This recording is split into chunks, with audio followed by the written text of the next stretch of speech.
wabarakatuh. Perkenalkan, nama saya Ulujur Rahman, NIM 211110404028.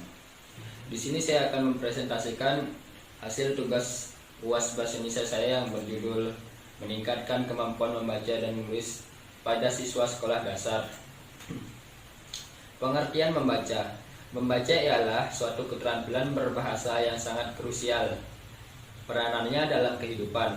Membaca mempunyai peranan krusial dalam melahirkan generasi penerus bangsa yang cerdas, kreatif, dan kritis.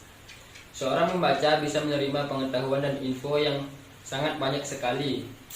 Berdasarkan Purwadarminta 1984, membaca merupakan suatu kegiatan melihat goresan pena serta mengerti atau dapat melisankan apa yang tertulis. Dalam membaca juga diperlukan kemampuan, yaitu kemampuan membaca. Kemampuan membaca juga mempengaruhi kemampuan menulis seorang anak.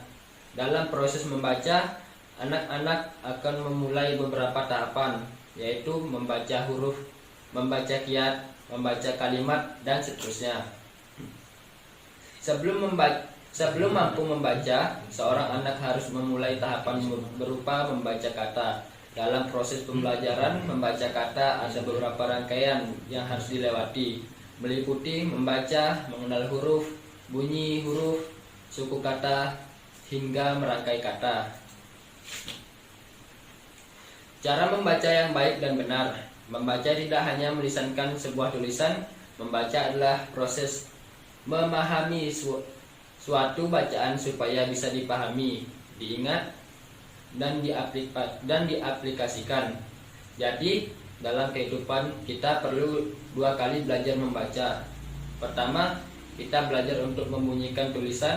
Yang kedua, kita belajar untuk memahami suatu bacaan. Nah, banyak yang melewatkan belajar memahami bacaan ini. Kita harus tahu bagaimana cara membaca yang baik dan benar supaya kita bisa memahami seluruh isi bacaan. Di antaranya yaitu 1. Bertanya. Bertanyalah tentang hal-hal yang kurang Anda pahami dalam bacaan.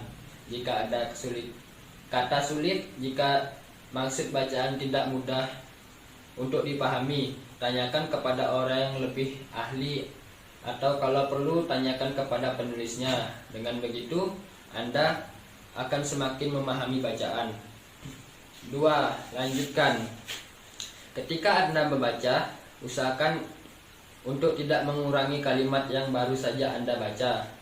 Itu akan mengurangi kecepatan membaca Anda. Untuk mengantisipasi hal ini, Anda harus berkonsentrasi pada bacaan. 3. Pilih. Pilihlah buku yang akan Anda baca dengan bijak. Lihatlah judul buku, tulisan di sampul belakang, daftar isi, kalimat pembuka, dan bacaan sekilas isinya. Ini perlu dilakukannya supaya Anda tidak menyesal membeli atau meminjam buku itu dari perpustakaan.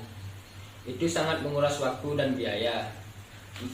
Diskusikan. Diskusikanlah buku yang Anda baca dengan teman-teman Anda yang juga sedang membaca buku tersebut. Dengan begitu Anda bisa saling bertukar pemahaman antar teman sehingga meningkatkan pemahaman Anda. 5. Carilah tempat yang paling nyaman bagi Anda untuk membaca. Hindari gangguan dari teman atau orang-orang di sekitar Anda. Tidak masalah bila Anda nyaman membaca di tempat yang aneh sekalipun, seperti dalam lemari. Memilih tempat yang nyaman dapat memudahkan Anda dalam memahami suatu bacaan. Tata cara menulis yang baik dan benar. Berikut tips cara menulis yang baik dan benar untuk anak. 1. Sediakan tempat yang nyaman dan datar untuk anak saat menulis. 2. Pastikan anak memegang pensil dengan teknik yang benar dengan menggunakan jari yang benar. 3. Jari yaitu ibu jari, jari telunjuk dan jari tengah dengan fungsi ibu jari arah telunjuk mencapai pensil dan di tengah menyangga pensil. 3. Posisi badan ketika 4. Posisi badan ketika duduk hendaknya tegak, dada tidak menempel di meja, jarak mata dan buku kira-kira 25-30 cm. 5. Gunakan tangan kanan untuk memegang pensil dan tangan kiri menahan kertas agar tidak bergeser. 6. Pastikan anak memulai menulis huruf dari pojok kiri dimulai dari arah kanan atas menuju ke bawah, bukannya sebaliknya. Hal ini penting agar memudahkan anak ketika menulis huruf tegak bersambung. 7.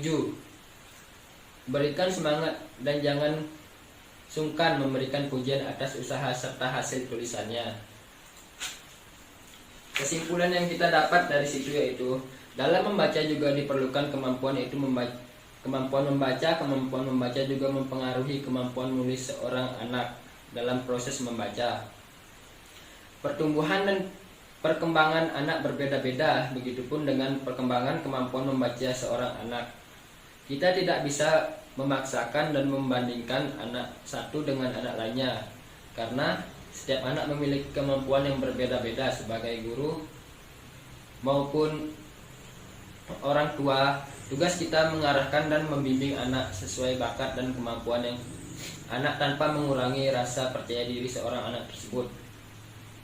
Membaca tidak hanya melisankan sebuah tulisan. Membaca adalah proses memahami suatu bacaan supaya bisa dipahami, diingat, dan diaplikasikan.